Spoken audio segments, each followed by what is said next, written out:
अस्सलाम वालेकुम नाज़रीन, क्या हाल है।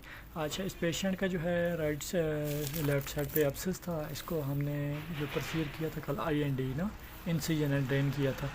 तो आज माशाल्लाह ये बहुत ज़्यादा बेहतर है।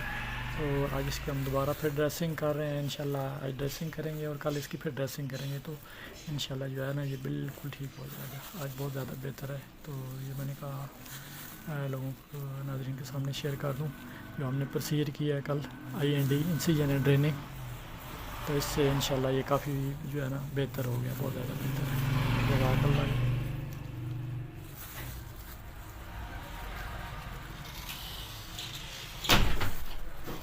ये पेशेंट काफ़ी दिनों से इसका ये अब्सेस बना हुआ था। ये मेडिसिन भी काफ़ी जगह से ले रहा था, लेकिन इसको आराम नहीं आ रहा था बिल्कुल भी ना।